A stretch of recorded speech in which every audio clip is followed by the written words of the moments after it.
Selamat malam teman-teman dimanapun Anda berada. Ngomong-ngomong masalah rezeki, orang ditakdirkan rezeki itu berbeda-beda. Ada yang masih umur belasan sudah kaya raya, tapi ada juga yang sampai tua hidupnya juga begitu-begitu saja. Padahal katanya kalau mau kaya itu dengan usaha dan kerja keras. Nyatanya slogan itu enggak semuanya benar. Seperti anak bos itu yang punya pabrik rokok, pabrik mie, atau pabrik-pabrik yang lainnya itu. Baru lulus SMA, enggak ketemu 2 tahun.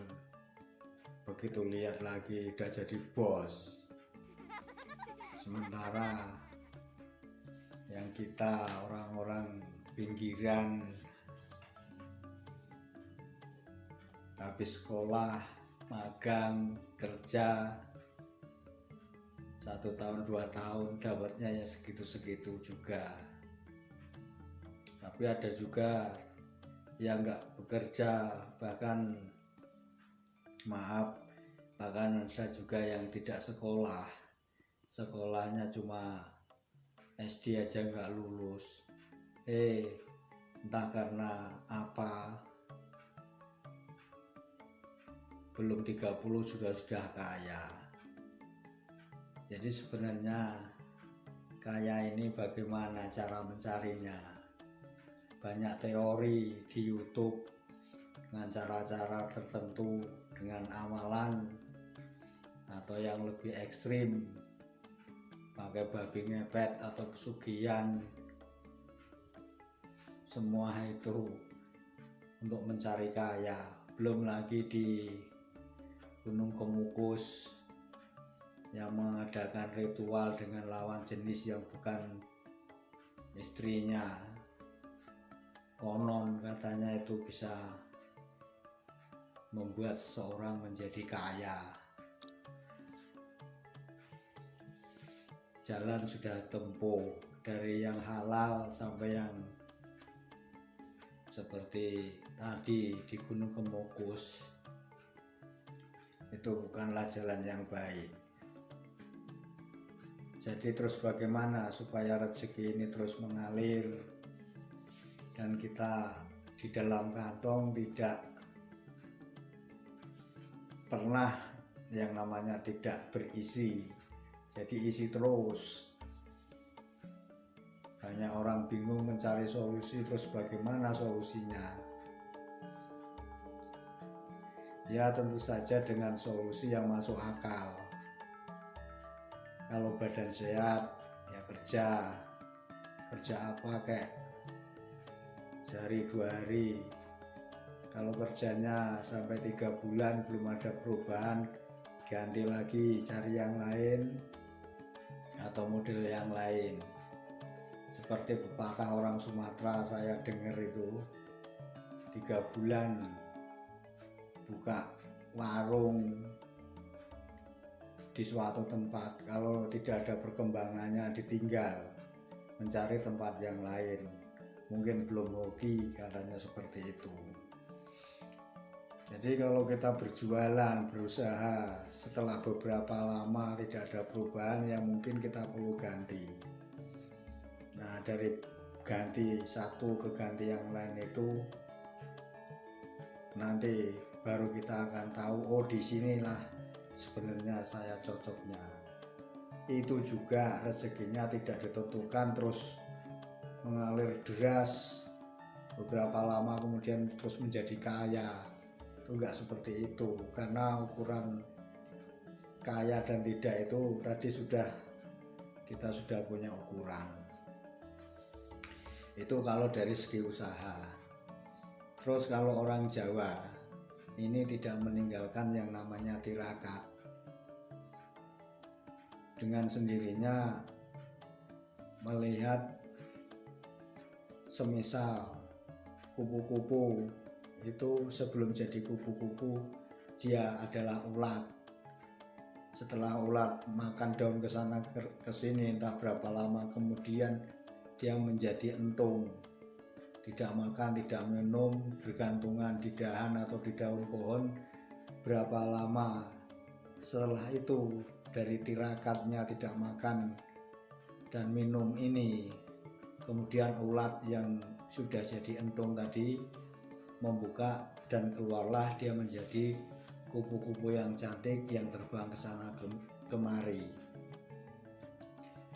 Jadi kembali ke prinsip tadi, setelah kerja tidak ada perubahan, mungkin perlu dengan namanya tirakat. Tirakat itu bisa dengan puasa, atau dengan tidak tidur, sering tidak tidur. Ketika tengah malam keluar berdoa menghadap ke barat, minta kepada Tuhan supaya hidup kita ini ada perubahan, dan itu dilakukan tidak cuma sehari 2 hari, kalau bisa ya terus sampai benar-benar kehidupan kita ini ada perubahan. Itu tirakat yang melek, tidak tidur minimal sampai jam 12 malam. Terus ada lagi dengan puasa, mungkin puasa Senin Kemis atau puasa sehari tidak, kemudian puasa lagi, atau mungkin dengan amalan-amalan tertentu, dengan bacaan-bacaan tertentu yang disarankan oleh keyakinan kita. Kita berharap dengan amalan-amalan itu ada perubahan dalam datangnya rezeki ke kantong kita. Begitulah. Jadi rezeki orang itu beda-beda. Yang jelas tidak ditentukan dengan giatnya berusaha, kerasnya bekerja, tapi karena memang semata-mata takdir itu. Kalau memang sudah kaya, entah bagaimana, orang Jawa bilang suket godong dong rewangi. Maksudnya apa? Rumput, daun-daunan itu membantu kepada kita dengan sendirinya. Kalau memang kita akan kaya, omongan kita juga ini didengar orang. Kita menawarkan sesuatu untuk dijual, itu laku, cepat laku. Beda memang orang yang memang tidak rezekinya ke sana, sampai mulut ini berbusa juga menawarkan barang gak laku-laku. Begitulah sedikit ngobrol malam ini tentang masalah kekayaan dan tentu saja hubungannya dengan rezeki atau uang. Kita kaya dengan berusaha itu wajar, memang harus seperti itu.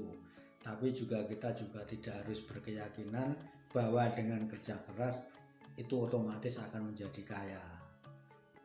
Jadi terus bagaimana solusinya? Ya kita tetap berusaha. Kalau misalnya kita kuat tirakat, tidak tidur, ya tidak tidur kita lakukan.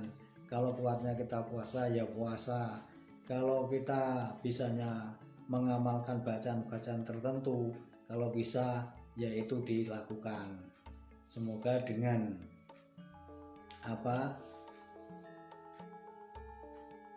keinginan-keinginan kita, dengan cara seperti itu kita akan mengalami perubahan sedikit demi sedikit, dan rezeki akan datang ke kantong kita. Begitu. Kaya miskin itu sudah ditentukan, tapi kita tidak tahu apakah kita ini akan menjadi kaya atau miskin. Selama kita ini masih bernapas dan bisa berusaha, tetap disarankan kita berusaha. Siapa tahu dengan kita berusaha ini ternyata kita akan menjadi seorang yang kaya. Terima kasih. Sedikit omong-omongan, maaf dari awal sampai akhir kalau ada kata-kata yang tidak pas. Oke, selamat tidur, selamat malam.